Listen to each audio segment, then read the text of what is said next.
বিসমিল্লাহির রহমানির রহিম। পরম করুণাময় ও অসীম দয়ালু আল্লাহর নামে শুরু।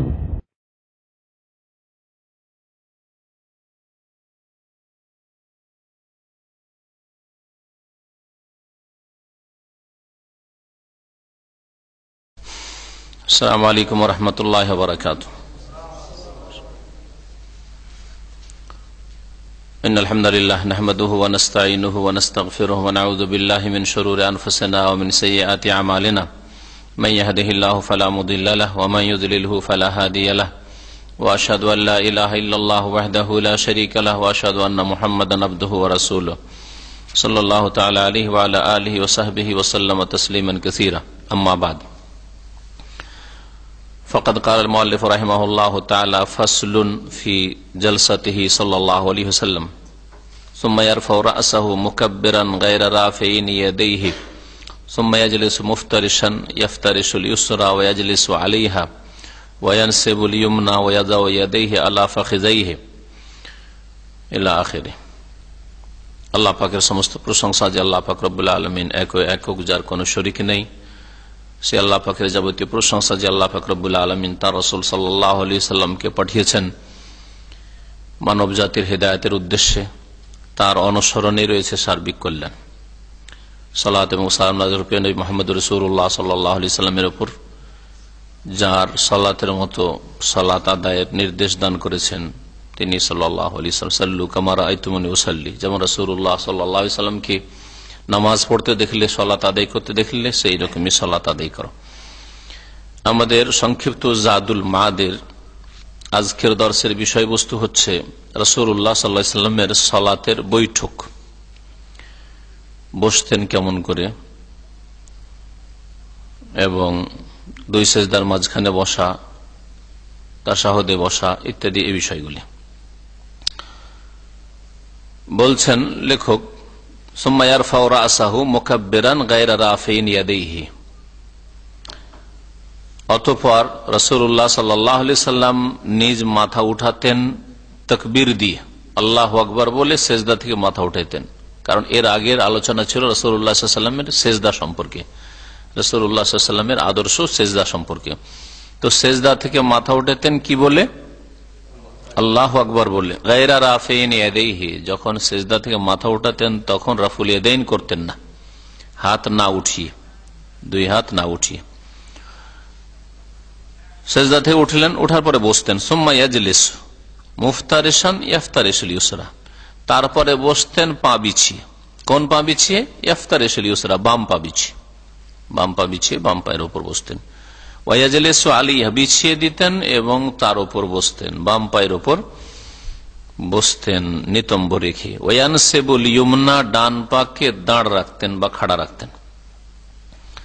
ওয়াযাউ ইয়াদাইহি আলা ফাখিদাইহি, এবং রাসূলুল্লাহ সাল্লাল্লাহু আলাইহি ওয়াসাল্লাম দুই হাত রাখতেন দুই উরুর উপর বা রানের উপর, দুই রানের উপর রাসূলুল্লাহ সাল্লাল্লাহু আলাইহি ওয়াসাল্লাম দুই হাত রাখতেন।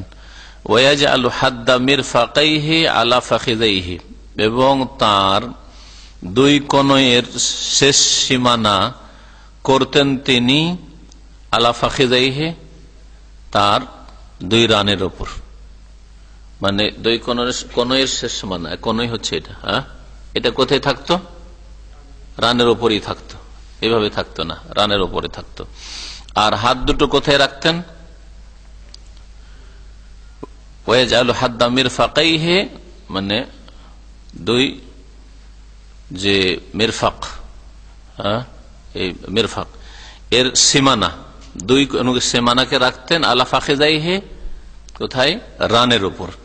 আর তার আগে বলেছেন ওয়াদাইহি আলা ফাখিদাইহি, দুই হাত রাখতেন দুই রানের উপর। তো রানের উপরই হাত থাকতো, আর যে হাতের কনই রয়েছে, কনই কোথায় থাকতো? রানের উপরই থাকতো।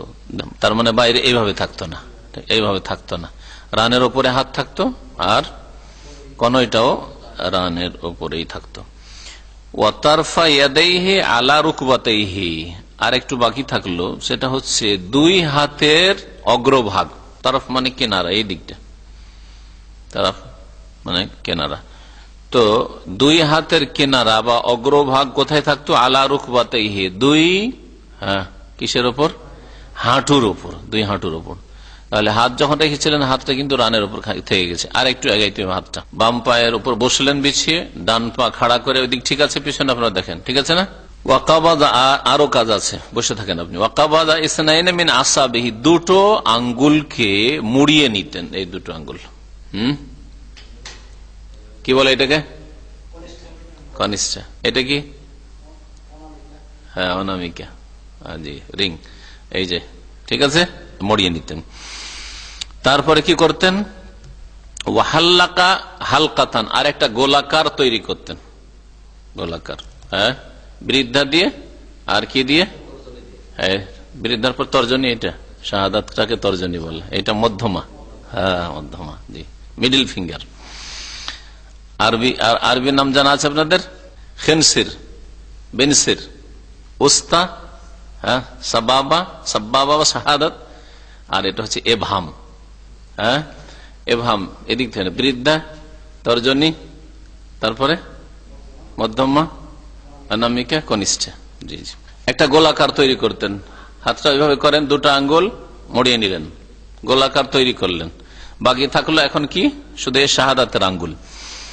বলছেন সুম্মা ইয়ারফা ইসবাহু, তারপর নিজ আঙ্গুলটাকে উঠাইতেন, এইরকম ফেলে না, এইভাবে উঠাইতেন, হ্যাঁ, ইয়াদউ বিহা, এবং তার দ্বারা দোয়া করতেন, তার মাধ্যমে দোয়া করতেন। ওয়া ইউহাররিকু, সেটা নড়াইতেন, হিলাতেন, হ্যাঁ, এইরকম নয়, কারণ আরেকটা হাদিসে রয়েছে লা ইউহাররিকু, হিলাতেন না, তার মানে এটাকে না করা হয়েছে।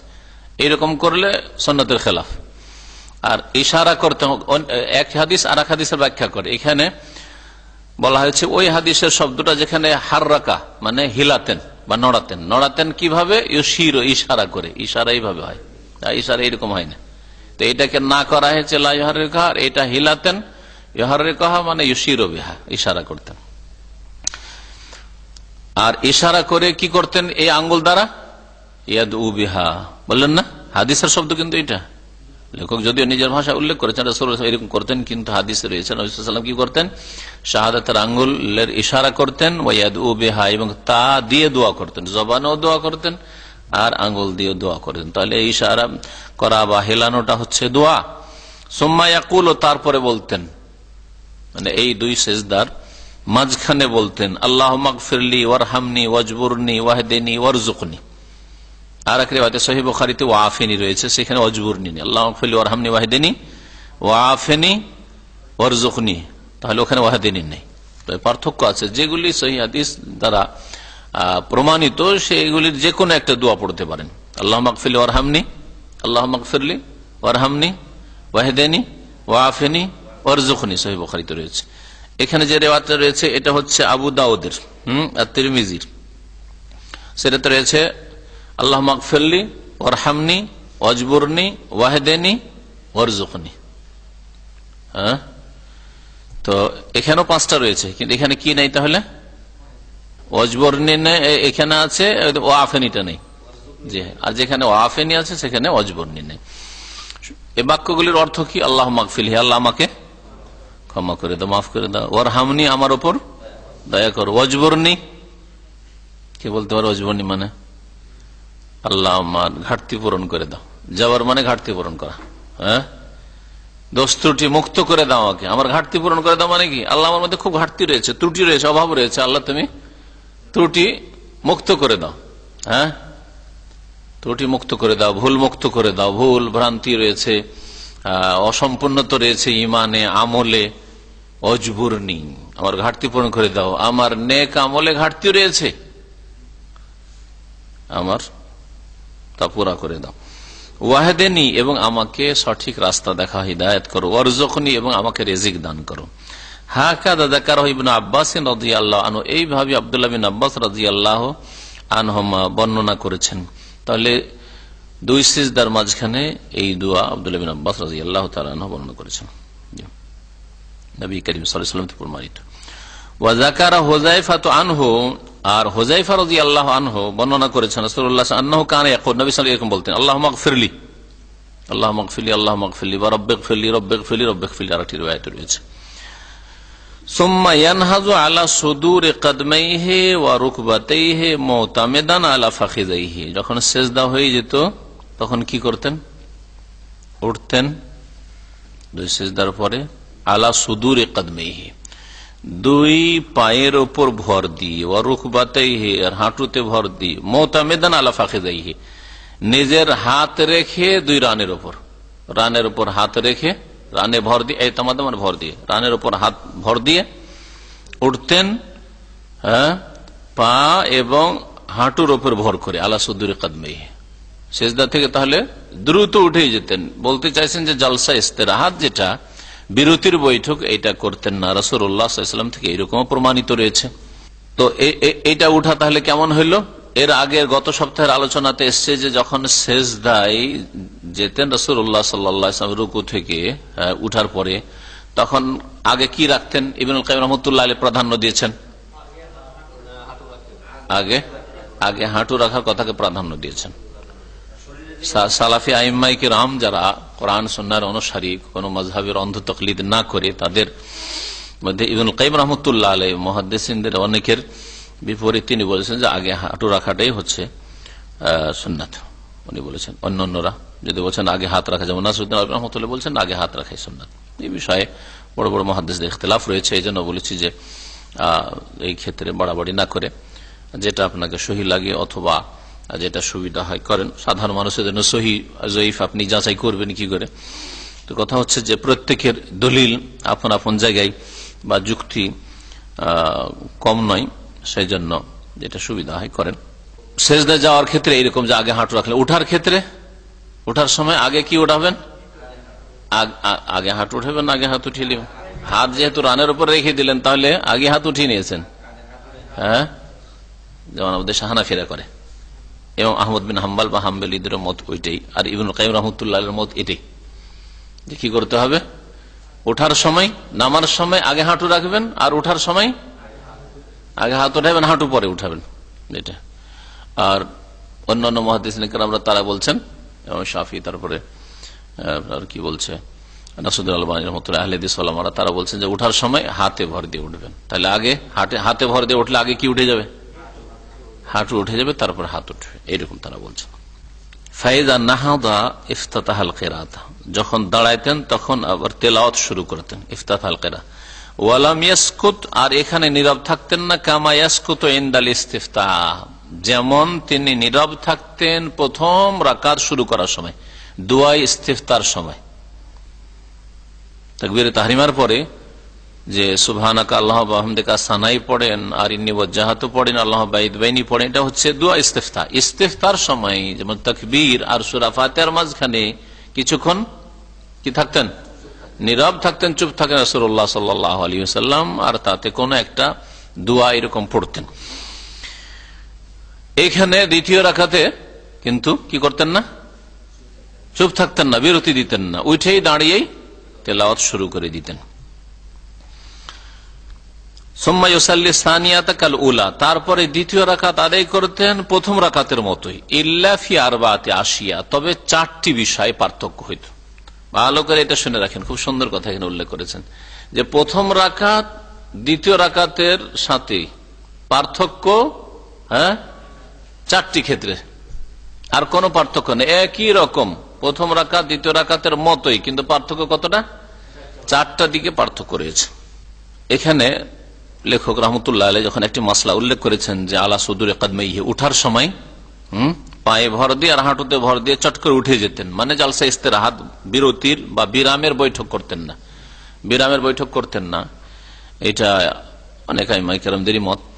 তবে জালসা ইস্তেরাহাতটা মুহাদ্দিসিনে কেরামরা সহিহ বুখারীতে রয়েছে যে বসে উঠতেন, আবু হুমায়দ সাঈদ রাদিয়াল্লাহু আনহু হাদিসে, যার ফলে সেটাকে তারা অনেকে সুন্নাত বলেছে। এটা সুন্নাত, একদল বলছেন সুন্নাত, আর একদল বলছেন না সুন্নাত না, এটা হচ্ছে প্রয়োজনের তাগিদে, প্রয়োজনের তাগিদে। যারা এটাকে সুন্নাত বলেনি তারা বলেছে প্রয়োজনের তাগিদে। যেমন ইমাম আহমদ বিন হাম্বল,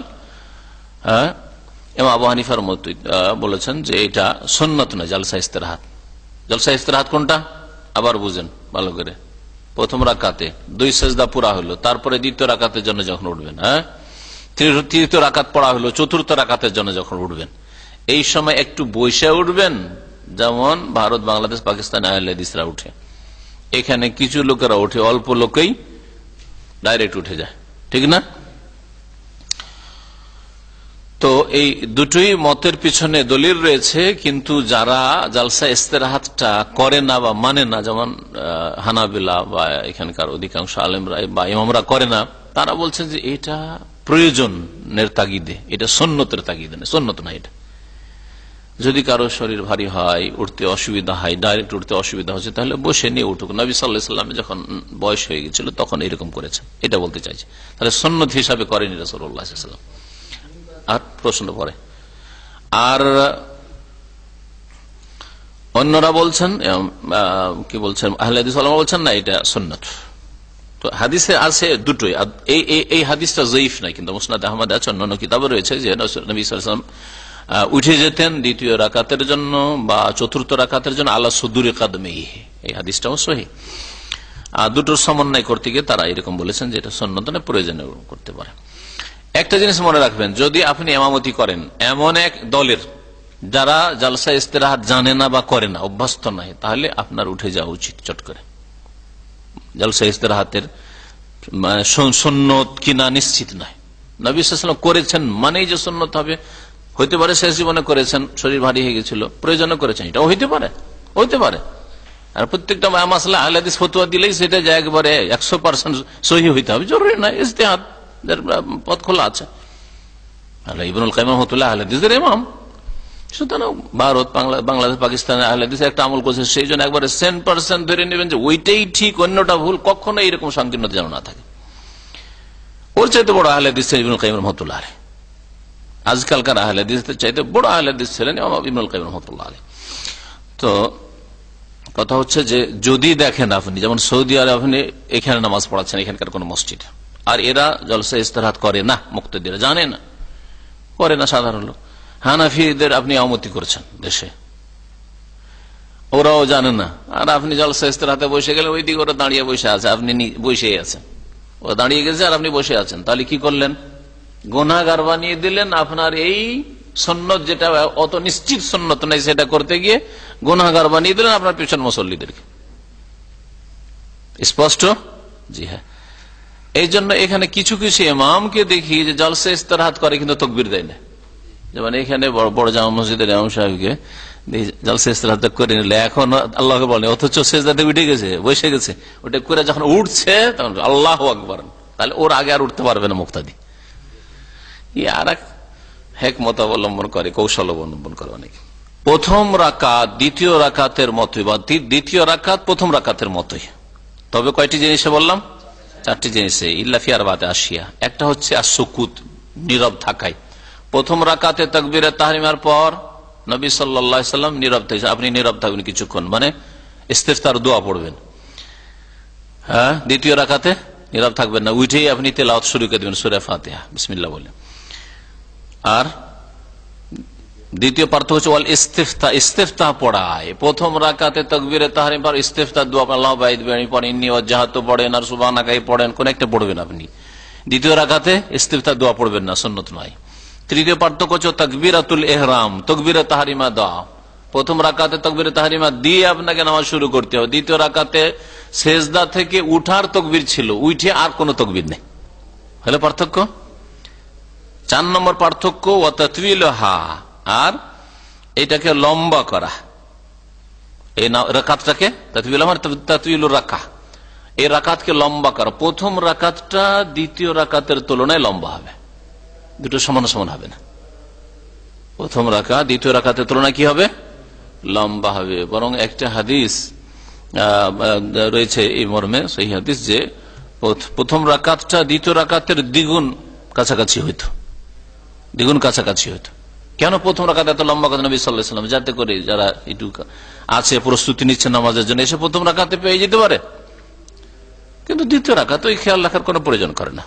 আপনি যেমন সাধারণ নামাজ হয়, খুব লম্বাও না আর খুব সংক্ষেপ না, ওইরকম নামাজ পড়বেন। ফাইজা জালাসা লিত্তাশাহুদ, আর যখন তাশাহুদের জন্য বসবে, ওয়াদা ইয়াদ, বা নবী সাল্লাল্লাহু আলাইহি ওয়াসাল্লাম যখন তাশাহুদের জন্য বসতেন, ওয়াদা ইউসরা আলা ফাখিযিহিল আইসার, বাম হাতকে রাখতেন বাম রানের উপর। যখন তাশাহুদে বসতেন কি করতেন? বাম হাত বাম রানের উপর রাখতেন। ওয়াদাহুল ইয়ুমনা আলা ফাখিযিল আইমান, আর ডান হাত রাখতেন ডান রানের উপর। ও আশারা বিস সাব্বাবা, আর এই সাব্বাবা এটার নাম, এটার প্রাচীন নাম পুরাতন যুগে সাব্বাবা বলতো। সাব্বা মানে গাল দেওয়া। যখন ঝগড়া করতো জাহেলি যুগের লোকেরা, এখনো ঝগড়া করলে বলে এই বেটা তোকে দেখবো, বলে না আচ্ছা তোকে মজা দেখাবো, তাম না তুই, হ্যাঁ সাব্বাবা। এই জন্য অনেকে সাব্বাবা বলতে চায় না, যে না জাহেলি যুগে সাব্বা মানে গাল দেওয়া, ওই নাম না রেখে শাহাদাতের আঙ্গুল করি, আশহাদু, আমরা শাহাদাত দিচ্ছি, শাহাদাতের আঙ্গুল এটা। এই সাব্বাবা আঙ্গুল দ্বারা ইশারা করতে। ওয়াকানা লা ইয়ানসিবুহা নাসবান, সেটাকে একবারে খাড়াও রাখতেন না, ওয়ালা ইউকিমুহা, আর সেটাকে বসিয়েও রাখতেন না, বাল ইউহনিহা শাইআন ইয়াসিরান, একটু এইরকম করতেন না, এইরকম না, আর একবারে বসিয়ে রেখে দিতেন না এইরকম, হ্যাঁ এই যে দুটো আঙ্গুল এইভাবে, হ্যাঁ তো এরকম করতেন না, আর এরকম না, হ্যাঁ অনেকে এরকম করে দেওয়া, হ্যাঁ মনে হচ্ছে একেবারে কামান প্রস্তুত করে রেখেছে। ইহনি আহনা, ইহনি মানে হচ্ছে একটু বাঁকা করে, এইভাবে করে মুড়িয়ে মুড়িয়ে রাখা, হ্যাঁ এহেনা বা নেহেনা। সেই আনি আসিরান, অল্প, একবার এইরকম নয়, এবার হ্যাঁ এটা বেশি হয়ে গেল, এইরকম করে একটু, হ্যাঁ এইরকম যেন একটু মোড়ানো থাকে, এরকম থাকবে, এরকম না আর এরকম ফেলাবো না, যদি এরকম থাকে তো মোড়া খানিকটা হলো যথেষ্ট। জি হ্যাঁ, লেখক তারপরে বলছেন যে ওয়ালা ইউহাররিকুহা ওয়া ইয়ারফাউহা ইয়াদউ বিহা, আর নবী করিম সাল্লাল্লাহু আলাইহি ওয়াসাল্লাম সেটাকে হরকত দিতেন না, মানে এরকম হরকত দিতেন না যেখানে বলা হয়েছে ওয়ালা ইয়ারফা, উঠাইতেন ওইটাকে, ইয়াদউ বিহা এ উঠাইতেন, আর তা দিয়ে দোয়া করতেন। ইয়ারমি বাসারাহু ইলাইহা, এবং তিনি দৃষ্টি নিবদ্ধ রাখতেন তার দিকে বা তার উপর, আঙ্গুলের দিকে। তাহলে সব সময় নামাজের মধ্যে সিজদার জায়গায় দৃষ্টি থাকবে, কিন্তু তাশাহুদে বসে হ্যাঁ এই আঙ্গুলের দিকে দৃষ্টি থাকবে। ওয়ায়াবসুতুল ইউসরা ওয়া ইয়াতাহামালু আলাইহা, বাম এটার অবস্থা তো এরকম হলো, কিন্তু বামটাকে আর মোড়াইবেন না, বামটাকে কিন্তু বিছিয়ে রাখবেন। ওয়াতাহামালু আলাইহা, ওর উপরে ভর দিয়ে থাকতেন রাসূলুল্লাহ সাল্লাল্লাহু আলাইহি ওয়াসাল্লাম। তাহামালা মানে ভর দেওয়া। ভালো বসেন, দেখবেন যে আপনার বেশি ভরটা কিন্তু বাম হাতের উপর পড়ছে, মোটা মানুষরা তো আরো বেশি ভর দেয়, মনে হচ্ছে এরকম করে বসে আছে। ওয়াম্মা সিফাতু জুলুসিহি, আচ্ছা বৈঠকের পদ্ধতি, রাসূলুল্লাহ সাল্লাল্লাহু আলাইহি ওয়াসাল্লামের বৈঠকের, নামাজের বৈঠকের বিবরণ। ফাকামা তাকাদ্দামা বাইনাস সাজদাতাইনি সাওয়া, দুই সিজদার মাঝখানে যেমন বসতেন ওই রকম করে বসা, দুই সিজদার মাঝখানে যেমন বসতেন ওই রকমই বসা। প্রথম তাশাহুদ এটা। ওয়াম্মা হাদিস ইবনে জুবাইর আল্লাযী রাওয়াহু মুসলিম, পক্ষান্তরে আব্দুল্লাহ বিন জুবাইরের হাদিস যা ইমাম মুসলিম রাহমাতুল্লাহ আলাইহি বর্ণনা করেছেন, তাতে রয়েছে কানা ইযা কাদা ফিস সালাতে, যখন নবী সাল্লাল্লাহু আলাইহি ওয়াসাল্লাম নামাজে বসতেন, জাআলা কাদমাহুল আইসার বাইনা ফাখিযিহি ওয়া সাকিহি, সেই সময় রাসূলুল্লাহ সাল্লাল্লাহু আলাইহি ওয়াসাল্লাম তার বাম পাটাকে তার রান এবং পায়ের গোছার মাঝখানে করে নিতেন। ওয়া ফারাশা কাদমাহুল আইমান, আর ডান পাটাকে বিছিয়ে দিতেন। ফারাশা কাদমাহুল আইমান, ডান পাকে বিছিয়ে দেওয়া, আর বামটাকে কি করতেন, রান এবং পায়ের গোছা, পায়ের গোছা কোনটা জানি না আপনারা কি বলেন, হ্যাঁ গোছা হচ্ছে, হ্যাঁ ওইটা, এই যে হাত দিচ্ছে, হ্যাঁ ঠিক ঠিক বলছেন, এইটা মানে হাঁটু আর টাকনার মাঝখানে যেটা, এটা গোছা ঠিক আছে, যেটা সবাই বুঝে সেটা ঠিক আছে, হ্যাঁ গোছা, পায়ের গোছা। গোড়ালি কোনটা বলে, হ্যাঁ নিচে নেমে গেলে, তো এইভাবে করতেন। তার মানে বাম পাকে বলি আবার, তাহলে ওইভাবে করবেন। বাম পাকে কি করতেন, হ্যাঁ রান এবং গোছার মাঝখানে করে দিতেন, রান আর গোছার মাঝখানে পাটা একটু ঢুকাই দেন। ও ফারাশা কাদমাহুল আইমান, ডান পাটাকে বিছিয়ে দিতেন। এটা আমাকে বসতে হয়, লম্বা পায়ে আমার এই খাড়া করে বসতে কষ্ট হয়, এইভাবে বসতে হয় আমাকে, কিন্তু এটা বলছি, তো এটা শেষেতে আর কি। তো হাদিসটা এইভাবে সংক্ষেপে আছে, তো এর অর্থ বলছেন যে এটা হচ্ছে কি ফাহাযা ফি তাশাহুদিল আখির, এটা শেষ তাশাহুদকে বোঝানো হয়েছে। শেষ তাশাহুদে যেটা তাওয়াররুক, নিতম্বের উপর বসা, ওইটাতে যে নিতম্ব মাটিতে চলে গেল, আর বাম পাটা কোথায় গেছে, রান আর গোছার মাঝখান দিয়ে একটু পাটা ওইদিকে বেরিয়েছে, আর ওই পাটা কি হয়েছে, বিছিয়ে দেওয়া হয়েছে ওইদিকে। এটা বিছিয়ে দেওয়া একটা তরিকা, আর দ্বিতীয় তরিকা খাড়া রাখা, দুটোই প্রমাণিত। এটা একটা তরিকা, সুতরাং এটা ভুল নয়। কেউ যদি এইভাবে বসে তাওয়াররুকের শেষ তাশাহুদ, তাহলে এটা ভুল নয়। আর একটা দেখেন, বলছেন ওয়াজাকারা ইবনু জুবাইর আন্নাহু ইয়াফরিশুল ইয়ামিন, ওয়াজাকারা আবু হুমায়দ আন্নাহু ইয়ানসিবুহা। দুটো আব্দুল্লাহ বিন জুবাইর রাহমাতুল্লাহ আলাইহি বর্ণনা করেছেন যে ডানটাকে কি করতেন, বিছিয়ে দিতেন, এই যে বিছিয়ে দেওয়া ডানটা ডান দিকে। আর আবু হুমায়দ সাঈদী রাদিয়াল্লাহু আনহু 10 জন সাহাবীর সামনে যে বর্ণনা করেছেন, বলছেন আন্নাহু ইয়ানসিবুহা, সেটাকে খাড়া রাখতেন। খাড়া করে দেন এটাকে, ডানটাকে খাড়া রাখা। ডানটাকে খাড়া করে রেখে যদি কিবলামুখী করেন এইভাবে, তো অনেক সময় আঙ্গুলে কষ্ট হয়, এটা একটু কষ্টকর খানিকটা। ওয়াহাযা ওয়াল্লাহু আ'লাম লাইসা বিইখতিলাফ। লেখক রাহমাতুল্লাহ আলাইহি বলছেন যে এতে কোনো বিরোধ নেই, যা আব্দুল্লাহ বিন জুবাইরের আমল আর আবু হুমায়দ সাঈদীর বর্ণনা দুটোতে পরস্পর বিরোধিতা আছে, ইখতিলাফ রয়েছে না। ফাইন্নাহু কানা লা ইয়াজলিসু আলাইহি বাল ইউখরিজু আন ইয়ামিনিহি। বলছেন যে নবী করিম সাল্লাল্লাহু আলাইহি ওয়াসাল্লাম বসতেন না এই পায়ের ওপর, এটাকে বের করে দেন ডান দিকে, বাম পাটাকে কি করতেন, ডান দিকে বের করে দিতেন, একবারে বের করে দেওয়া, এটা হচ্ছে অর্থ। ফাতাকুনু বাইনাল মানসুবাতি ওয়াল মাফরুশাতি, তাহলে এটা খাড়া এবং বিছিয়ে দেওয়ার মাঝামাঝি হইত। হ্যাঁ, ফাইন্নাহু কানা লা ইয়াজলিসু আলাইহা, ওর উপর বসতেন না, কার উপর, ডান পায়ের কথা বলছে, এটা ডান পায়ের উপর বসতেন না, বরং সেটাকে ডান দিকে বের করে দিতেন। একটা হচ্ছে বিছিয়ে দেওয়া, মানে ডান দিকে বের করে দেওয়া। বের করে দিলে কেমন হবে, খাড়া রাখা এবং বিছিয়ে দেওয়ার মাঝামাঝি। দেখেন পুরোপুরি কিন্তু এবার শুয়ে যায় না, একটু খাড়া আছে এরকম মনে হচ্ছে, হ্যাঁ, আর বিছানো আছে মনে হচ্ছে, এইরকম হইতো। তাহলে দুটোতে বিরোধ নেই, আব্দুল্লাহ বিন জুবাইর আর আবু হুমায়দ সাঈদী রাদিয়াল্লাহু আনহুমের কথায় কোনো বিরোধ নেই বলছেন। ওয়ায়ুকাল, আর কেউ কেউ বলেছেন না, আর একটা সমন্বয় তো এরকম হলো যে মাঝে মাঝে থাকতো, ওইটাকে একজন একরকম করে বর্ণনা করেছেন, আর একজন আরেক রকম করে বর্ণনা করেছেন, তরিকাটা দেখলেন। আর কেউ কেউ বলছেন যে কানা ইয়াফআলু হাযা ওয়া হাযা, নবী সাল্লাল্লাহু আলাইহি ওয়াসাল্লাম দুই রকম করতেন, কখনো কখনো খাড়া রাখতেন ডানটাকে, আর কখনো কখনো ডান দিকে বিছিয়ে দিতেন, ফারশ করে দিতেন। বলছেন যে ফাকানা ইয়ানসিবু রুব্বামা ফারাশা আহইয়ানান, নবী সাল্লাল্লাহু আলাইহি ওয়াসাল্লাম খাড়াও রাখতেন আর কখনো কখনো সেটাকে কি করতেন, বিছিয়েও দিতেন। ওয়া হুয়া আরওয়াহ, আর বিছিয়ে দেওয়াটা আরামদায়ক। বললাম না একটু আগে যে আমাকে বিছিয়ে দিতে হয়, খাড়া রাখলে একটু কষ্ট, খাড়া রাখছি আর ব্যথা করছে, লম্বা আঙ্গুল যদি ব্যথা করছে, তাহলে ওইদিকে খুশু কিন্তু কম হচ্ছে আমার, কখন সালাম ফিরা হবে যে পাটা আরাম পাবে, তাই না? কিন্তু আপনি আরামে বিছিয়ে দিয়েছেন, লম্বা হবে হোক, তার সঙ্গে অসুবিধা নেই। তো এই দিক থেকে ওইটা ভালো। নবী করিম সাল্লাল্লাহু আলাইহি ওয়াসাল্লাম হতে পারে যে এটা কখনো করেছেন, ওইটা কখনো করেছেন। আব্দুল্লাহ বিন জুবাইর একটা দেখেছেন, ওইটা বর্ণনা করেছেন, আর আবু হুমায়দ সাঈদী আরেকটা দেখেছেন, সেটা বর্ণনা করেছেন। আল্লাহু আ'লাম। সুম্মা কানা ইয়াতাশাহাদু দাইমান বিহাযিহিল জালসা, এই বৈঠকে রাসূলুল্লাহ সব সময় তাশাহুদ পাঠ করতেন। ওয়া ইউআল্লিমু আসহাবাহু ইয়াকুলু, আর সাহাবায়ে কেরামদেরকে শিক্ষা দিতেন যে তারাও যেন এই তাশাহুদ বলে। রাসূলুল্লাহ নিজেও তাশাহুদ পাঠ করতেন আর সাহাবীরাও পাঠ করতেন। এখানে একটা কথার উত্তর দিই, কেউ কেউ জিজ্ঞেস করে যে রাসূলুল্লাহ সাল্লাল্লাহু আলাইহি ওয়াসাল্লাম দরুদ পড়তেন কিনা, রাসূলুল্লাহ সাল্লাল্লাহু আলাইহি ওয়াসাল্লাম তাশাহুদ পড়তেন কিনা? কারণ ওতে রয়েছে আসসালামু আলাইকা আইয়ুহান নবী ওয়া রাহমাতুল্লাহ। তো যেন নবী সাল্লাল্লাহু আলাইহি ওয়াসাল্লাম বলছেন সালাম হোক তোমার ওপর হে নবী, সম্বোধন করছেন। এখান থেকে সংশয় কিছু লোকের, যারা একটু অর্থ বুঝে তাশাহুদের, সংশয় কি মগজে ঢুকলো যে নবী সাল্লাল্লাহু আলাইহি ওয়াসাল্লাম কি নিজেকে সম্বোধন করতেন যে আসসালামু আলাইকা, সালাম করা মানে অন্য কেউ যেন সালাম করছে, বুঝছেন না? যার ফলে এই সংশয়, আমাকে বেশ কিছুদিন আগে এরকম কেউ প্রশ্ন করেছিল, যার ফলে কথাটা মনে পড়লো। আর এই সংশয় দূর করে দেওয়া উদ্দেশ্য যে নবী করিম সাল্লাল্লাহু আলাইহি ওয়াসাল্লাম ওইভাবেই পড়তেন যেভাবে উম্মতকে শিখিয়েছেন, আর ওইভাবেই নামাজ পড়তে বলেছেন যেইভাবে নবী সাল্লাল্লাহু নামাজ পড়েছেন। সুতরাং নবী সাল্লাল্লাহু আলাইহি ওয়াসাল্লাম তাশাহুদও পড়েছেন আর সালাতে ইব্রাহিমী, দুরুদ ইব্রাহিমী পড়েছেন।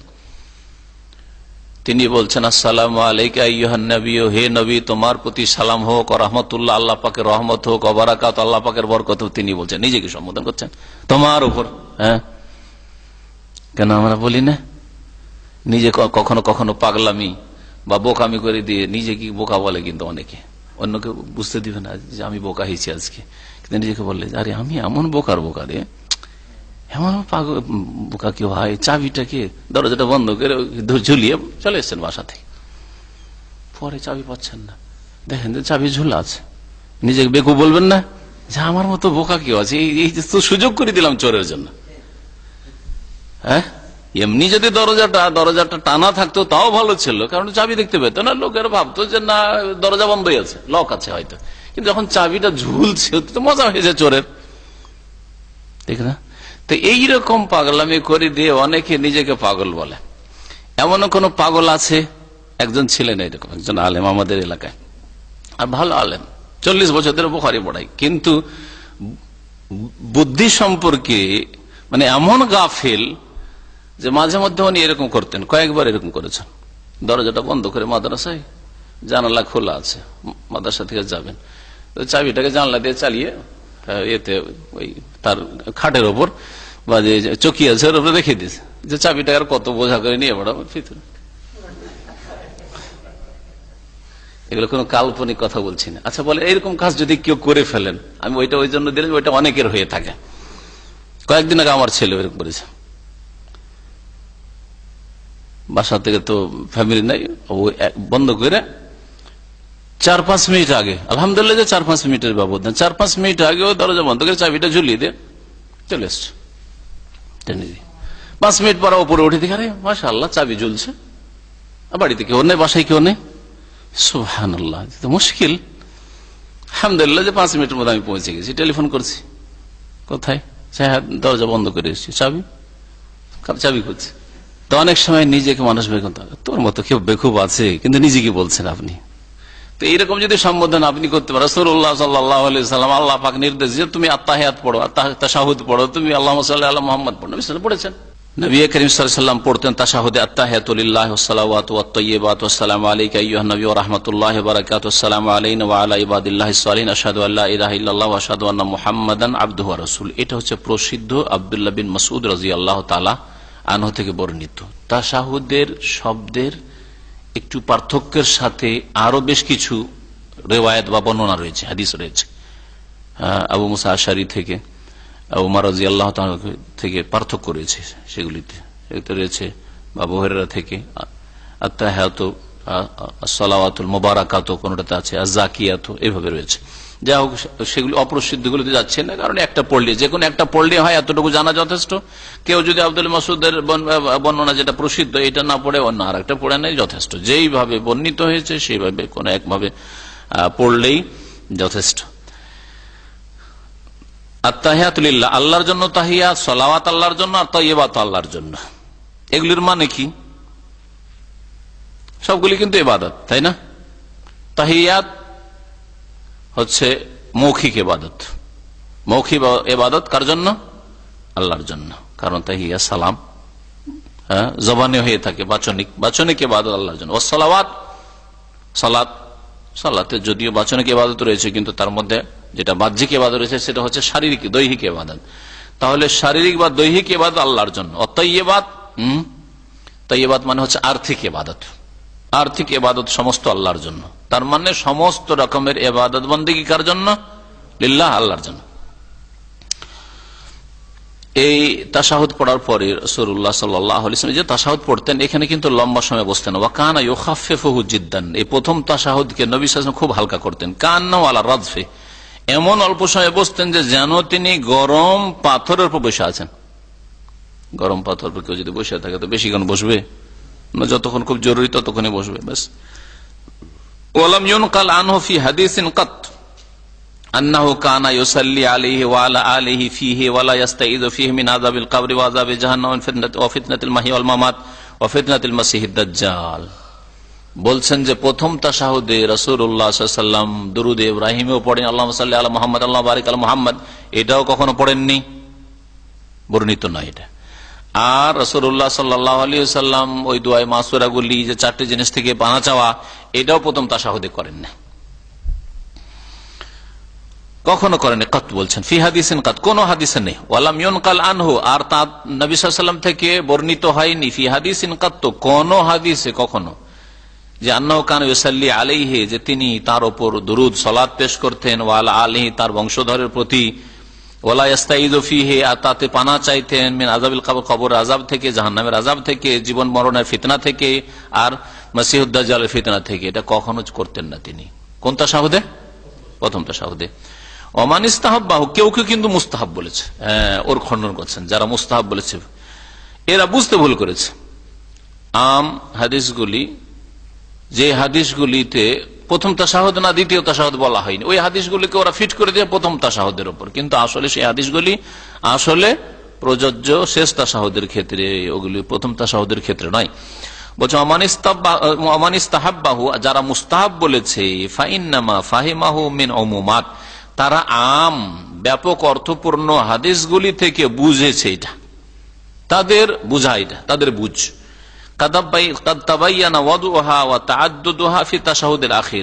যেটা রাখা এবং সেটাকে গণ্য করা শেষ তাশাহুদে স্পষ্ট, যে নবী করিম সাল্লাল্লাহু আলাইহি ওয়াসাল্লাম দুরুদ ইব্রাহিমে পড়েছেন শেষ তাশাহুদে। আম হাদিস রয়েছে নবী সাল্লাল্লাহু আলাইহি ওয়াসাল্লাম ইযা জালাসা ফি তাশাহুদ, যেমন তাশাহুদে আখির না তাশাহুদে আউয়াল এই কথা নেই।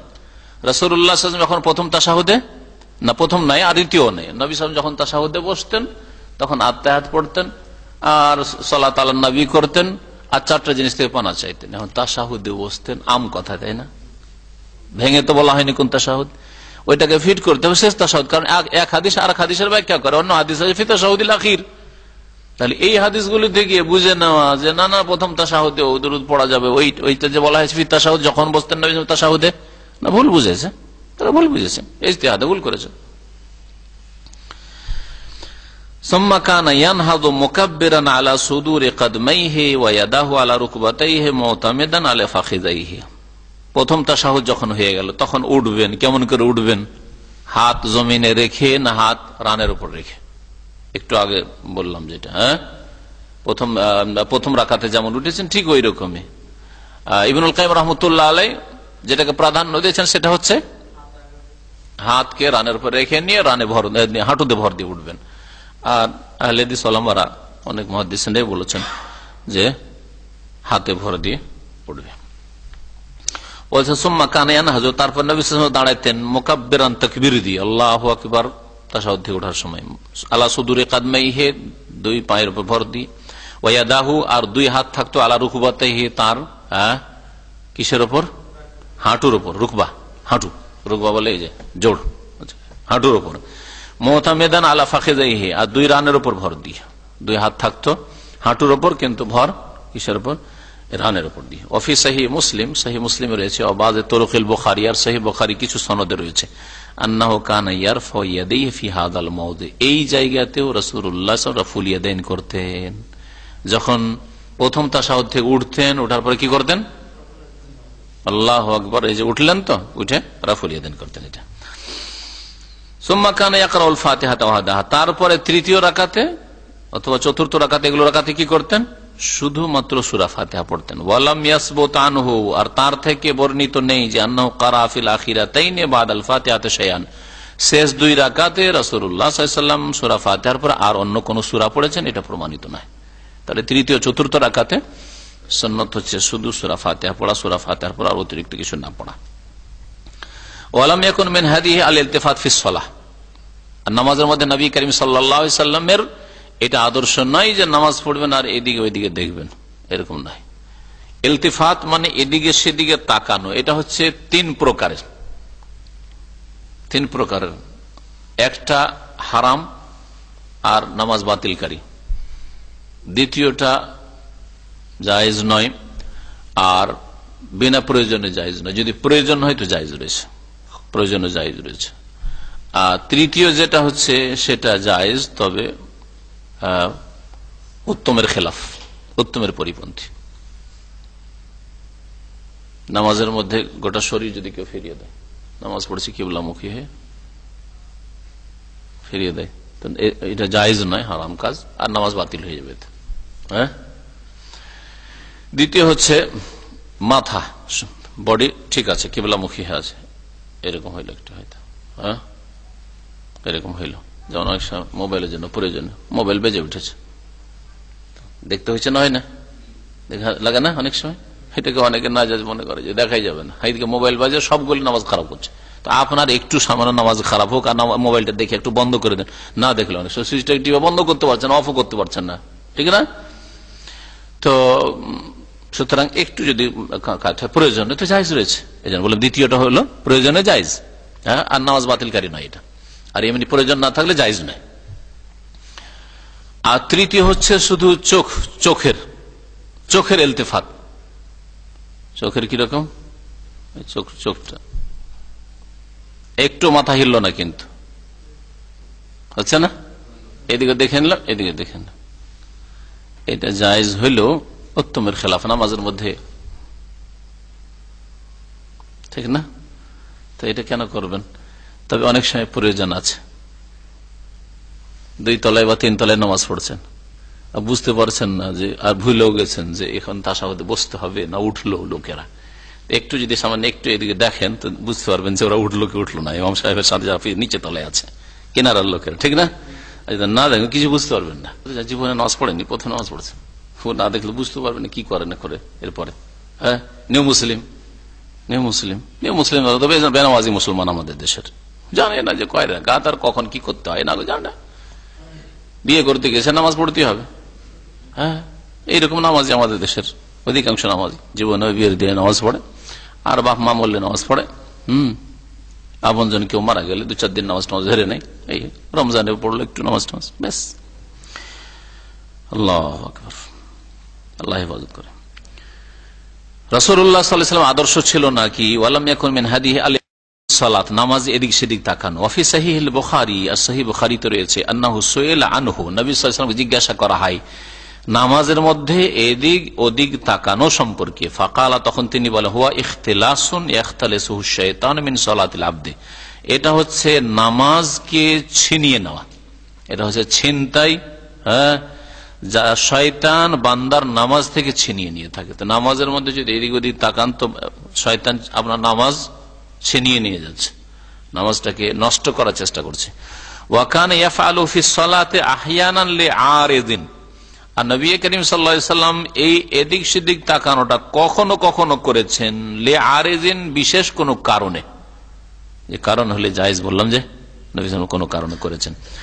লাম ইয়াকুন মিন ফি'লিহি রাত, নবী সাল্লাল্লাহু আলাইহি সাল্লামের নিয়মিত এরকম কাজ ছিল না যে নামাজ পড়ছেন আর এদিকে তাকাচ্ছেন, এরকম এইটা তার নিয়ম ছিল না, যে প্রায় করছেন অথবা করতেন তিনি, এরকম নয়। কিন্তু কখনো প্রয়োজনের তাগিদে এদিক সেদিক একটু তাকিয়েছেন। কা ইলতিফাতিহি ইলা শাইবে আল্লাযী বাসা ইলাইহি তালিয়া, যেমন নবী করিম সাল্লাল্লাহু আলাইহি সাল্লামের নামাজের অবস্থায় সেই ঘাঁটির দিকে একটু তাকিয়ে দেখা যেখানে তিনি পাঠিয়েছিলেন মুজাহিদিন দলকে, সাহাবায়ে কেরামদেরকে পাঠিয়েছিলেন শত্রুদের সংবাদ নেওয়ার জন্য বা শত্রুদের উদ্দেশ্যে, ওই দিকে তাকাচ্ছিলেন যে শত্রুরা আছে না তো, বা সাহাবীরা কি অবস্থায় আছেন। আল্লাহু আ'লাম। ওয়া কানা ইয়াদু বাদা তাশাহুদ ওয়া ক্বাবলা সালাম, রাসূলুল্লাহ সাল্লাল্লাহু আলাইহি ওয়াসাল্লাম তাশাহুদের পরে আর দুরূদ ইব্রাহিমের পরে ওয়া ক্বাবলা সালাম, সালামের পূর্বে দোয়া করতেন। এটা হচ্ছে দোয়ার একটি জায়গা, ক্ষেত্র নামাজের ভিতরে, আর আসল দোয়া হচ্ছে নামাজের ভিতরে দোয়া, মনে রাখবেন। এটা একটি ক্ষেত্র, আর দ্বিতীয় ক্ষেত্র হচ্ছে সেজদা। এই দুটোই হচ্ছে মওতিনুদ দোয়া, দোয়ার জায়গা, দোয়ার স্থান নামাজের ভিতরে। ওয়ালিযালিকা আমারা বিহি ফি হাদিস আবি হুরায়রা ওয়া হাদিস ফাদালা, এইজন্য নবী সাল্লাল্লাহু আলাইহি সাল্লাম আবু হুরায়রা রাদিয়াল্লাহু আনহু বর্ণিত হাদিসে আর ফাদালা বিন উবাইদ রাদিয়াল্লাহু আনহুর বর্ণিত হাদিসে নির্দেশ দিয়েছেন যে তোমরা দোয়া করো, সেজদায় তোমরা দোয়া করো। তারপরে এটা তো বিষয় রয়েছে তাশাহুদ, এই যখন তোমাদের তাশাহুদ পড়া হয়ে যাবে তখন তোমরা ওয়ালা তাখায়্যার মিনাদ দুআই আজাবাহু ইলাইহি, এই হাদিস রয়েছে, দোয়া তখন চয়ন করবে মুসল্লি যা তার পছন্দ হয়, যা পছন্দ লাগে। আপনার দোয়া আলাদা, আমার দোয়া আলাদা, আমার প্রয়োজন আলাদা, আপনার প্রয়োজন আলাদা। আপনার ময়দান হচ্ছে ব্যবসা বিজনেস, হ্যাঁ, সেখানে অনেক রিস্ক চিন্তা করছেন, ওই সব দোয়া আপনার প্রয়োজন রয়েছে। আমার ময়দান হচ্ছে এলমের ময়দান, সুতরাং আমার এখানে এলমের প্রয়োজন রয়েছে, ইত্যাদি ইত্যাদি। হ্যাঁ, দাওয়ার ময়দান। কারো ময়দান হচ্ছে যে ছেলে মেয়ে হয় না, তার আলাদা ময়দান রয়েছে, দোয়া রয়েছে। হ্যাঁ, কারো বিয়েই হয়নি, ছেলের জন্য আগেই দোয়া করবে। হ্যাঁ, গাভীর ব্যবস্থা নেই, আগেই হাঁড়ি বাসন কিনা পয়সা আছে, চলবে। হ্যাঁ, তো গাভীর ব্যবস্থা করবে, দোয়া করবে। এক একজন এক এক রকমের দোয়া। কারো ছেলে মেয়ে হয়ে গেছে, অভাব, ওই ছেলে মেয়েদের খাওয়াইতে পারে না, আল্লাহ রিজিকে বরকত দাও, দোয়া করবে। বলছে আরো ছেলে দাও, দোয়া করবে, ঠিক না? তাহলে এই সম্মিলিত একজন দোয়া করবে ইমাম আর সবাই আমিন আমিন বলবে, এতে কারো গরজ পুরা হবে না। খুব বেশি হইলে ইমাম সাহেবের গরজ পুরা হবে, তারপরে ইমাম ওই গদ বাঁধা কয়েকটা দোয়াই করে, ওরও গরজ পুরা হয় না। ওই প্রতিদিন ওই দোয়াই করতে থাকে, ওই 2-4-5টা দোয়া যেটি গদ বাঁধা ওইটিও করতে থাকে শুধু, ব্যাস।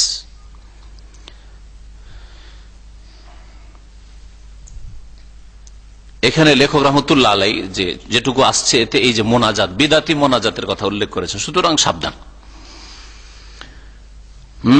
বলছেন ওয়াম্মাদ দোয়া বাদা সালাম, পক্ষান্তরে সালামের পরে দোয়া করা, মুস্তাকবিল আল কিবলা, কিবলা মুখী হয়ে, আবিল মামুমিন অথবা মুক্তাদির দিকে মুখ করে, যেমন ইমাম ফিরে মুক্তাদির দিকে মুখ করে দোয়া করছে। ফালাম ইয়াকুন যালিকা মিন হাদিহি, এটা রাসূলুল্লাহ সাল্লাল্লাহু আলাইহি ওয়াসাল্লামের আদর্শ ছিল না। শুনে রাখেন ভালো করে। ইমাম ইবনুল কাইয়্যিম রাহমাতুল্লাহ আলাইহি, ইমাম ইবনে তাইমিয়া রাহমাতুল্লাহ আলাইহির বিশিষ্ট শাগির্দ, এরা বড় মুহাদ্দিস। ইমাম আবু হানিফা, শাফি, মালিক, আহমদের জামানায় হইলে এরা চার ইমামের মতোই আর পঞ্চম আর ষষ্ঠ ইমাম হইতেন তারা। বলছেন যে রাসূলুল্লাহ সাল্লাল্লাহু আলাইহি ওয়াসাল্লামের আদর্শ না যে সালামের পরে দোয়া শুরু করবে।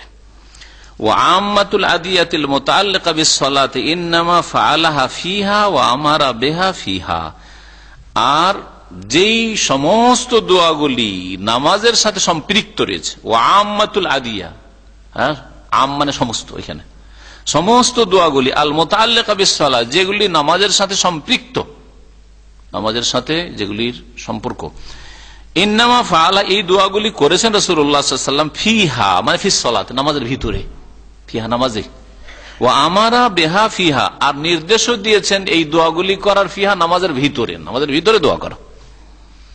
ওয়া হাযা হুয়া লায়িকু বিহালিল মুসাল্লি, এটাই হচ্ছে মুসাল্লির অবস্থার জন্য উপযোগী, মুসাল্লির অবস্থার জন্য এটাই যুক্তিযুক্ত যে নামাজের ভিতরে দোয়া করবে আল্লাহ পাকের কাছে। কেন? লেখকের ভাষা শুনেন, তারপরে ওর ব্যাখ্যা করেছি। ফাইন্নাহু মুকবিলুন আলা রাব্বিহি, কারণ মুসল্লি যতক্ষণ নামাজের ভিতরে আছে ততক্ষণ তার রবের দিকে সে ধাবিত।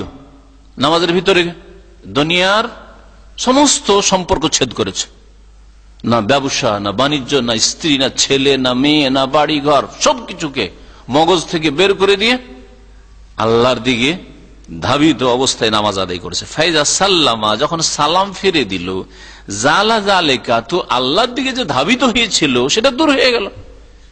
এখন আপনার মগজে যদি আপনার স্ত্রী বলে টেনশন থাকে যে অসুস্থ অবস্থায় রেখেছি, ছোট বাচ্চাকে বাসায় রেখেছি, কেউ নেই, মগজে চট করে যাবে, তাড়াতাড়ি এখন যাই বাসা থেকে সুন্নত পড়বো, তসবিহ গুলো রাস্তায় করবো, না বাসায় করবো, হবে না? কিন্তু নামাজের ভিতরে না, আপনি পুরোপুরি আল্লাহর দিকে ধাবিত। সালাম ফিরা হইলে যে দোকানের কর্মচারী দোকান খুলতে হবে, একটু লেট হইলে হ্যাঁ লেশ তাখির কফিল মদির, এই জন্য তাড়াতাড়ি ও দেখছে যে এবার বের হইতে পারবো কি পারবো না, বের হইতে পারবো কি পারবো না, হ্যাঁ দাঁড়িয়ে বেচারা পেরেশান রয়েছে, কেমন করে তাড়াতাড়ি বেরোবো, হ্যাঁ চাবি আছে কোথায়, মগজে ঢুকে গেছে। সালাম ফিরা, সালাম ফিরার পরে আবার দোয়া হয়, তখন দুনিয়ার সবকিছু ঢুকে যাবে মগজে। আল্লাহর দিকে যতক্ষণ ধাবিত ছিল ততক্ষণ দোয়া করা উচিত ছিল। শুনে রাখেন এখানে যে আমরা একটা দুনিয়ার উদাহরণ দিয়ে বুঝাই, আর এই উদাহরণ আমি অনেক সময় দিয়ে থাকি আমার আলোচনায়। আমরা যখন বড় বড় কোনো ব্যক্তিত্বের সাথে কথা বলি আমাদের গরজ নিয়ে, ধরেন আপনার বসের সাথে কথা বলছেন, আপনার ছুটি ছাটির ব্যাপারে, আপনার সুযোগ সুবিধা ফ্যাসিলিটির ব্যাপারে, আপনার প্রমোশনের ব্যাপারে, হ্যাঁ প্রাপ্যের ব্যাপারে, সার্ভিস বেনিফিট ইত্যাদি। তো যেই সময় পার্সোনাল পেয়েছেন ওই সময় একা একা পেয়েছেন আপনি, সেই সময় বলবেন, নাকি যখন পার্সোনাল পেয়েছিলেন তখন দুনিয়ার অন্য গল্প গুজব করে উঠে গেলেন, উঠে যাওয়ার পরে বাইরে যখন যাচ্ছে মুদির সাহেব, বস সাহেব, তখন কথা বলছেন, কোনটা বলা হয়? হ্যাঁ, যখন একা পেয়েছি সেই সময়, ঠিক না? জি। আর নবী সাল্লাল্লাহু আলাইহি ওয়াসাল্লাম বলেছেন ইন্নাল মুসাল্লি ইযা সাল্লা, মুসল্লি যখন নামাজ পড়ে ইউনাজি রাব্বাহ, তার রবের সাথে চুপি সারে কথা বলে। যতক্ষণ নামাজ পড়ছিলেন তখন আল্লাহ পাকের সাথে, যিনি সমস্ত বশের মালিক, সমস্ত মালিকের মালিক, তার সাথে আপনি চুপিসারে কথা বলছেন। সেই সময় দরখাস্ত পেশ না করে যে আল্লাহ আমার ছেলে মেয়ে লাগবে, আমার রুজি লাগবে, আমার সুস্থতা লাগবে, আমার পেরেশানি দূর করা লাগবে, আমার এই লাগবে সেই, তখন না বলে যখন সালাম ফেরা হয়ে গেল, চুপিসারে কথা বলা শেষ হয়ে গেল, তখন তো মন্ত্র পড়লেন, কিছু তো আত্মায়াতে কি পড়লেন তাও তো বুঝলেন না, দুরুদ কি পড়লেন তাও তো বুঝলেন না, দোয়া মাসুরা কি পড়লেন তাও তো বুঝলেন না, তারপরে সালাম ফিরে দিলেন। সালাম ফেরার পরে এখন আল্লাহ গো তুমি আমার গুনাহ খাতা মাফ করে দাও, রিজিকে বরকত দাও, হ্যাঁ শুরু করবেন। শেষ হয়ে গেছে। আল্লাহ পাকের সাথে এখন চুপি সারে কথা বলা শেষ হয়ে সালাম ফিরার সাথে সালাম ফিরে দিলেন, মানে আল্লাহ পাকের সামনে থেকে এখন আপনি অনুমতি চেয়ে নিয়েছেন যে শেষ আমার আল্লাহর সাথে চুপি সারে কথা বলা। এই জন্য এই সম্মিলিত মোনাজাত কোন একটি সহিহ হাদিসে নেই, বলছি কোন একটি সহিহ হাদিসে নেই। একটি সম্মিলিত মোনাজাত, মোনাজাত সালামের পরে, মানে মোনাজাত কিসের পরে, মানে দোয়া, দোয়া করা কি ফরজ নামাজ থেকে সালাম ফেরার পরে একটা কথা। 2 নম্বর হচ্ছে একসাথে ইমাম মুক্তাদি মিলে, 3 নম্বর হচ্ছে ইমাম দোয়া করবে আর মুক্তাদির আমিন আমিন বলবে। এই 3টি গুণের সাথে এইরকম কোন দোয়া নবী সাল্লাল্লাহু আলাইহি ওয়াসাল্লাম কোন নামাজে করেন না, শুনে রাখেন, কোন হাদিস নেই মর্মে। যে জয়ীফ হাদিসগুলি এক শ্রেণীর আহলে হাদিসরাও পেশ করে, বড় দুঃখের বিষয়, কারণ তাদের আগের ওলামারা তাদের ফতোয়ার কিতাব ফতোয়া সানাতে অথবা নাজিরিয়াতে জয়ীফ হাদিসগুলি পেশ করেছেন। তাতে রয়েছে ফজর নামাজ, এক তো জয়ীফ হাদিস, তার ফজর নামাজে নবী সাল্লাল্লাহু আলাইহি ওয়াসাল্লাম দোয়া করলেন, মুক্তাদিরা কি করেছিলেন, মুক্তাদি দোয়া করেছেন, কোন প্রমাণ নেই ওতে নেই যে মুক্তাদিরা আমিন আমিন বলছিলেন, কথা নেই। তাহলে এটা পেলে কোথায়? আর এই দোয়া নিয়ে অন্যরা আমাদের দেশের হানাফিরা তো বাড়াবাড়ি দেওবন্দি বেরলবি করছে, কিন্তু এক আহলে হাদিসের নামে এই বিদাতি দোয়াকে চালাবার চেষ্টা করছে। আল্লাহ পাক এসব আহলে হাদিসদেরকে সংশোধন করার আগে তৌফিক দান করেন, আর তারপরে অন্যদের কথা বলবো। কারণ দাবিদার যখন কোরআন হাদিসের অনুসারী হওয়ার, তাহলে আবার তকলিদ কেন? ইমাম আবু হানিফা, শাফি, মালিক, আহমদের তকলিদ করতে যদি আপত্তি হয়, তো আবার মিয়া নাজির হোসেন দেহলভির তকলিদ আর অমুকের তকলিদ তমুকের তকলিদ কেন আসবে? তো একই কথাই তো, তাহলে অন্ধ অনুকরণ কেন আসবে? সুম্মা কানা ইউসাল্লিমু আন ইয়ামিনিহি, তারপরে রাসূলুল্লাহ সাল্লাল্লাহু আলাইহি ওয়াসাল্লাম ডান দিকে সালাম ফিরতেন, বলতেন আসসালামু আলাইকুম ওয়া রাহমাতুল্লাহ, ওয়া আন ইয়াসারিহি, আর বাম দিকে সালাম ফিরতেন কাযালিক, এইভাবে আসসালামু আলাইকুম ওয়া রাহমাতুল্লাহ। হাযা কানা ফি'লুহু রাতিব, এটাই ছিল নবী সাল্লাল্লাহু আলাইহি ওয়াসাল্লামের নিয়মিত আমল, মানে এইভাবেই অধিকাংশ সময় নামাজ পড়তেন। তবে কখনো কখনো সালামের আর বিভিন্ন তরিকাগুলি, কিছু হাদিস রয়েছে যেগুলি আল্লামা নাসির আলবানী রাহমাতুল্লাহ আলাইহি যদি ওই সালাতের পদ্ধতির যে কিতাবটা রয়েছে সিফাতুস সালাতিন নবী, ওইটা পড়েন, তো ওতে তিনি লিখেছেন, লেখক অবশ্য সেগুলিকে বলছেন না এগুলি ঠিক না, হাদিসগুলি মানে সহিহ না বলতে চেয়েছেন, কিন্তু আল্লামা নাসির আলবানী রাহমাতুল্লাহ আলাইহি সেগুলিকে বলেছেন যে ওইভাবেও সালাম বলা যেতে পারে। যেমন রবি আনহু বলছেন, আর নবী সাল্লাল্লাহু আলাইহি ওয়াসাল্লাম থেকে এটাও বর্ণিত হয়েছে, আন্নাহু কানা ইউসাল্লিমু তাসলিমাতান ওয়াহিদা মিন তিলকাই ওয়াজহি, নবী সাল্লাল্লাহু আলাইহি ওয়াসাল্লাম একটাই সালাম ফিরতেন নামাজ থেকে।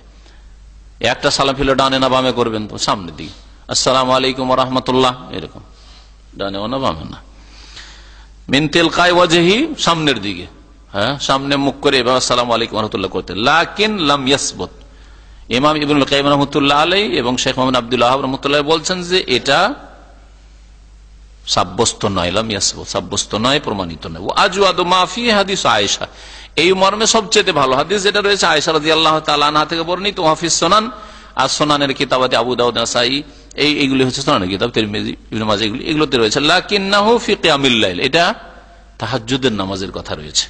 ওয়া হুয়া হাদিসুন মা'লুল, আর তার সাথে সাথে হাদিসটাই রোগ রয়েছে, ইল্লাত মানে রোগ, মা'লুল রোগাক্রান্ত হাদিস মানে দুর্বল হাদিস। আলা আন্নাহু লাইসা সারিহান ফিল ইখতিসার আলা তাসলিমাতিল ওয়াহিদা, তার সাথে সাথে মনে রাখতে হবে যে ওই হাদিসটাই স্পষ্ট নেই যে একটাই সালাম ছিল, যে একটাই সালাম বলে আর সালাম বলেননি, এটাও স্পষ্ট নয়। সুতরাং এক সালামে ক্ষান্ত করা ফরজ নামাজে বা সুন্নত নামাজে ঠিক নয়, তবে জানাজার নামাজে এক সালামের হাদিস সহিহ রয়েছে, এই জন্য সৌদি আরবে জানাজার নামাজে এক সালামও রয়েছে। আল্লাহু আ'লাম, সাল্লাল্লাহু নবিয়ানা মুহাম্মদ ওয়া আলা আলিহি ওয়া সাহবিহি আজমাইন। আল্লাহ পাক যেন শিফা দান করেন। আমাদের ভাই ভাইয়ের আম্মা অসুস্থ রয়েছে, আরো অনেকের ভাই ব্রাদার বাপ মা অসুস্থ রয়েছে, আল্লাহ পাক সকল আমাদের আব্বা আম্মা সবকে সুস্থ রাখেন, আর সুস্থ রাখেন সার্বিক দিক থেকে। আল্লাহ পাক যেন তাদের আকীদার দিক থেকে সুস্থ রাখেন, আখলাক আমলে সুস্থ রাখেন। আল্লাহ পাক যেন শারীরিক দিক থেকে সুস্থ রাখেন, ঈমান আমলের দিক থেকে আল্লাহ পাক যেন সুস্থ অবস্থায় রাখেন, যেন তারা পাপের ব্যাধিতে, পাপের রোগে না ভোগেন। আল্লাহ পাক শিরক বিদআতের ব্যাধিতে যেন না ভোগেন, আল্লাহ পাক হেফাজত করেন। এটা সবচেয়ে বড় রোগ, এই রোগ থেকে আল্লাহ পাক প্রত্যেক মুসলিমকে সুস্থ হওয়ার তৌফিক যেন দান করেন। আর তারপরে আল্লাহ পাক শারীরিক ভাবে প্রত্যেক মুসলিমকে, ভাই হোক বোন হোক, আল্লাহ পাক যেন সুস্থ রাখেন। আল্লাহ পাক রব্বুল আমাদের দুনিয়াতেও যেন সুখে রাখেন, ফিতনা থেকে বাঁচিয়ে রাখেন, ঈমানের ফিতনা থেকে, আমলের ফিতনা থেকে যেন আল্লাহ পাক বাঁচিয়ে রাখেন।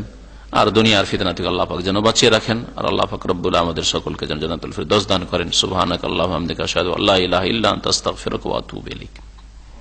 আমাদের ভাই জিজ্ঞাসা, সেজদার মধ্যে বাংলা ভাষায় দোয়া করা যাবে? সেজদার মধ্যে যদি আপনার আরবি ভাষায় যে জিনিসটা চাইতে চাইছেন সেটা চাওয়ার আপনার যদি ওই রকম ক্ষমতা না থাকে, তাহলে আপনি নিজের ভাষায় দোয়া করবেন। যে কোনো ভাষায় দোয়া করতে পারবেন। যে কোনো ভাষায় দোয়া করা এটা মানুষের কথা না। হাদিসে নিষেধ রয়েছে নামাজের অবস্থায় মানুষের কথা। মানুষের কথা হচ্ছে মানুষ মানুষের সাথে কথা বলা। পাশের মুসল্লির সাথে অথবা একটা লোক নামাজ পড়ে না, দাঁড়িয়ে আছে, ওর সাথে যদি আরবিতেও কথা বলেন নামাজ বাতিল হয়ে যাবে। আর বাংলা ভাষায় যদি আপনি রবের সাথে কথা বলেন, ইংরেজিতে আল্লাহর সাথে কথা বলেন, কেরালায় যদি আল্লাহর সাথে কথা বলেন, উর্দুতে আল্লাহ পাকের সাথে কথা বলেন, তো তাতে নামাজ বাতিল হবে না। কারণ কার সাথে কথা বলছেন? আল্লাহর সাথে কথা বলছেন। হাদিসটা বুঝতে ভুল করেছে, যার ফলে কিছুদিন আগে আমাদের দেশের এক আহলে হাদিসদের পত্রিকাতে লিখেছে এক মুফতি সাহেব যে না, বাংলা ভাষায় নামাজে দোয়া করা যাবে না, এটা মানুষের কথা। কে বললো মানুষের কথা? এটা আল্লাহ পাকের সাথে কথা বলা। এটা কারণ হাদিসে রয়েছে ইন্না হাযাহিস সালাতু লা ইয়াসলুহু ফিহি শাইউম মিন কালামিন নাস, এই নামাজে মানুষের কথা চলবে না। লা ইয়াসলুহু ফি, চলবে না এতে। সৌদি রাজকাল বলে না মা ইয়াসলুহু, বলছে না এটা চলবে না, তোমার এরকম করছো। লা ইয়াসলুহু ফিহি, এতে চলবে না। শাইউম মিন কালামিন নাস, মানুষের কোন কথা। সুতরাং কেউ যেতে পারলে কাইফা হালুক, দাঁড়িয়ে আছে লোকটা নামাজ পড়ছেন না, লেস মাতো সাল্লি, নামাজ পড়ছেন না, বলছে লেস মাতো আল্লাহ সাল্লি, চলবে? নামাজ বাতিল হয়ে যাবে। কিন্তু যদি আপনি সেজদায় আল্লাহ তুমি আমাকে মাফ করে দাও বলতে পারছেন না বাংলায়, অথবা আল্লাহ আমার রিজিকে বরকত দাও, আপনি বুঝছেন যে আমি আল্লাহ বারিক লি ফি রিজকি বলতে পারছেন না, আপনি আপনাকে আরবি শিখা ফরজ নাকি? একটা দলিল দেন তো যে আরবি শিখা ফরজ। তবে আরবি শিখা উত্তম, তার আগে কোরআন কারীমের ভাষা। হ্যাঁ, কোরআন শিক্ষা ফরজ, রাসূলের হাদিস শিক্ষা ফরজ, দিন শিক্ষা ফরজ। তালাবুল ইলমে ফরিজাতুন, তালাবুল লুগাতিল আরাবিয়াতি ফরিজাতুন, তো হাদিস নাই আছে কি? আরবি ভাষা শিক্ষা ফরজ নয়, কিন্তু কোরআন এবং হাদিস, দিন, ইলম মানে শরীয়তের ইলম শিক্ষা ফরজ আলা করলে মুসলিম, প্রত্যেক মুসলিমের উপর, নর হোক আর নারী হোক। এই জন্য এই বিষয়টি একেবারে স্পষ্ট ক্লিয়ার। আর আরবদের ফতোয়াতে কোন দ্বিমত নেই। তবে আপনি যখন ইমাম সাহেবের পিছনে নামাজ পড়ছেন, এমনিতে বেশি সময় নেই, এই জন্য ফরজে যদি মুক্তাদি হয়ে নামাজ পড়েন তো এই আমলের প্রয়োজনই না, তসবিহ করার টাইম পাচ্ছেন না তো। হ্যাঁ, যখন আপনি নিজের নামাজ পড়ছেন, সুন্নত নামাজ পড়ছেন, অথবা তাহাজ্জুদের নামাজ পড়ছেন, অথবা একাই ফরজ নামাজ পড়ছেন, আর লম্বা করে সুযোগ পেয়েছেন, জামাত হয়ে গেছে, অথবা জামাত নামাজ পড়ার কেউ নেই, সফরে আছেন, পড়েন আপনি, আর নিজের ভাষায় দোয়া করেন, কোনো অসুবিধা নেই। দোয়ার দুটো ক্ষেত্র, এই জায়গাগুলিতে আপনি নিজের ভাষায় দোয়া করতে পারেন। হ্যাঁ, যেগুলি নবী করিম সাল্লাল্লাহু আলাইহি সাল্লাম থেকে দুআ, তাসবিহ, জিকির, আজকার নামাজের ভিতরে প্রমাণিত, ওইগুলো অন্য ভাষায় পড়া যাবে না। এটাও ক্লিয়ার হওয়া জরুরি। কারণ সেজদায় দোয়া করা যাবে, আল্লাহ আমার গুনাহ মাফ করে দাও, আমার রিজিকে বরকত দাও, আল্লাহ আমাকে একটা নেক সন্তান দাও, আমি জানি না রব্বে হাবলি মিনাস সালিহিন বলতে, রব্বে হাবলি মিন লাদুনকা যুররিয়াতান তাইয়্যিবাতান ইন্নাকা সামিউদ দুআ বলতে যাই না। হ্যাঁ, আমার জন্য জায়েজ হয়, তার মানে এই নয় যে সেজদার সুবহান রাব্বিয়াল আলাটাকে আমি বাংলায় বলবো যে আমার মহান রবের তাসবিহ করছি, চলবে? চলবে না। আজান বাংলায় চলবে? চলবে না। যেগুলি নবী করিম সাল্লাল্লাহু আলাইহি সাল্লাম থেকে আরবি ভাষায় প্রমাণিত, হ্যাঁ, বিশেষ বিশেষ স্থানে আজান হোক আর ইকামত হোক, আর নামাজের ভিতরে দোয়া হোক আর সূরা হোক আর সূরা ফাতিহা হোক, এগুলি চলবে না যে আপনি সূরা ফাতিহা বাংলা অনুবাদ পড়ে দিবেন। সমস্ত প্রশংসা সেই আল্লাহর, যিনি বিশ্বজাহানের পালন কর্তা, যিনি রহমান, যিনি রহিম, যিনি বিচার দিবসের মালিক, অনন্ত অসীম প্রেমময় তুমি, বিচার দিবসের ইত্যাদি ইত্যাদি। ওই যে কবিতা গোলাম মোস্তফার পড়ে দিন, চলবে? কথা জানে না যারা এসব চ্যালেঞ্জ ফেস করছে, জানে জোরে জোরে আমিন বড় হাদিস, জোরে মাদ্দা বেহাসা হতো, মানে কি আমিন টেনে বলতেন, মসজিদ বেজে উঠতো। আর কাঁচা মসজিদ, খেজুর পাতার মসজিদ বেজে উঠতো মানুষের আওয়াজে। কি এই হানাফিদের আমিন মসজিদ বাজবে, আরে শোনাই জানে যে আমিন পড়লো না পড়লো হানাফি মসজিদে। যদি সে খেয়াল না করে আর দেখছেন যে ও সারছে না, আর আপনি ইমামের দিকে আছেন, তাহলে আপনি ইশারা করতে পারবেন, ইশারা করবেন। আর যদি দেখা যায় যে না, সেই ইমামের দিকে আছে, ইমামের দিকে সারতে হয়, আর আপনি টানছেন। অনেক জাহিল আবার এরকম আছে, ও আছে কিনারের দিকে, ওইদিকে আছে, আর যাকে টানছে সে আছে ইমামের দিকে, ইমাম আছে মিডিল, এখানে ওদিকে টানছে যে আমার দিকে তুই আয়, কারণ ও থাকবে ওই ইয়েতে, মানে লাস্টে যেহেতু থাকবে ওকে টানছে ওইদিকে, না এটা যে হালত যে দুই দিক থেকে লোকেরা সেটে সেটে আসবে কোন দিকে, ইমামের দিকে। খালি যদি হয় তো সাইড গুলো খালি হবে। অ্যালার্জির রোগ আছে, তকলিদের অ্যালার্জির রোগ আছে, পায়ে পা সাটাইবে না, কাঁধে কাঁধ সাটাইবে না, অন্ধন করেন মজহাবের গোড়ামির অ্যালার্জির রোগ আছে, যার ফলে তারা এরাও এই বিশেষ করে পা আর কাঁধ লাগাবার ক্ষেত্রে অ্যালার্জি, আর বিশেষ করে পাশে যদি আমেল হয় আর বেচারা দামি দামি সেন্টওয়ালা লোক হয় তাহলে তো অ্যালার্জি লাগছে একটা ক্লিনার পাশে নামাজ পড়তে, এটা গরিবের পিছনে। তো এইরকম বেকুবি অনেকের আছে, অথচ আল্লাহ পাকের সামনে সমান। এক হি সফ মে খড়ে হুয়ে মাহমুদ ও আয়াজ, না কোই বান্দা রাহা না বান্দা নওয়াজ। সুলতান মাহমুদ গজনবী রহমতুল্লাহ আলাই, এত বড় বাদশাহ, আর তার একটা চাকর, মানে আজকালকার যুগের চাকর না, কি তো দাস গোলাম, কেনা গোলাম, দুইজন নামাজ পড়তে লেগেছেন। তখন এই দৃশ্য দেখে আর পাশাপাশি দাঁড় করে নিয়ে নামাজ পড়তে লেগেছেন বাদশাহ। তখন একজন উর্দুকে বলছে একই সফ মে খড়ে, একই কাতারে দাঁড়ালেন মাহমুদ ও আয়াজ, মাহমুদ সুলতান মাহমুদ আর ওর চাকর কিতদাস আয়াজ, আয়াজ নাম ছিল। না কই বান্দা রাহা না বান্দার নামাজ, না কেউ মনিব থাকলো আর না কেউ গোলাম থাকলো, বান্দার নামাজ বান্দার খাদেম থাকলো, সবাই আল্লাহ পাকের বান্দা। এখানে মাহমুদ আল্লাহ পাকের বান্দা বাদশাহ, আর যে মাহমুদের চাকর কিতদাস সেও আল্লাহ পাকের বান্দা। এখানে আর কেউ আবদার, আর কেউ রব্বা মালিক আর মামলুক কেউ নেই। এখানে হজে মেনায় অবস্থান করা অধিকাংশ আলেমদের নিকটে ওয়াজিব, রাতটা, দিন নয় রাত। হজে 11 তারিখের রাত, 10 তারিখের দিনের পরে 12 তারিখের রাত, এই দুটো রাত থাকা ওয়াজিব। আর যদি কেউ 13 তারিখ থাকতে চায় বা সূর্য ডুবিয়ে দেয় তাহলে সেটাও 3 রাতই ওয়াজিব হয়ে যাবে। এটা হচ্ছে ওয়াজিব অধিকাংশ উলামায়ে কেরামদের নিকট, এটাই ঠিক। হ্যাঁ, তবে আমাদের দেশে যে হানাফি মযহাব, এই হানাফি মযহাবের ফতোয়া যে সুন্নাত, আর যার ফলে সুন্নত মানে ছাড়তে হবে। এই যে আর এক রোগ, সুন্নত মানে কি করতে হবে, সুন্নত মানে ছাড়তে হবে। সেই জন্য সমস্ত হাজিদেরকে নিয়ে এসে রাত্রে তো অফ করায়, সুন্নত মানে ছাড়তে হবে। নবী সাল্লাল্লাহু আলাইহি ওয়াসাল্লাম ছেড়েছেন বা সাহাবীরা ছেড়েছেন। জি ওয়াজিব, আর এই ওয়াজিব যদি ছুটে যায় হজ হবে কিন্তু অসম্পূর্ণ থাকবে, এই সম্পূর্ণ করতে হবে। এটাকে জবর, এটাকে বলে ঘাটতি পূরণ করা, দম দিয়ে কোরবানি করে। কেউ যদি একটা রাত না থাকে, 11 তারিখ অথবা 12 তারিখের রাত থাকলো না, মেনাই রাত কাটিয়ে দিয়েছে মক্কা বা মেনার বাইরে, তাহলে একটা দম দিয়ে ঘাটতি পূরণ করে দিবে। অভাবী গরিব যদি হয় তো দম না দিতে পারে তো প্রত্যেক দমের বদলে 10টা করে রোজা রাখবে, যেমন আব্দুল্লাহ বিন আব্বাস রাদিয়াল্লাহু তাআলা আনহুর ফতোয়া ছিল।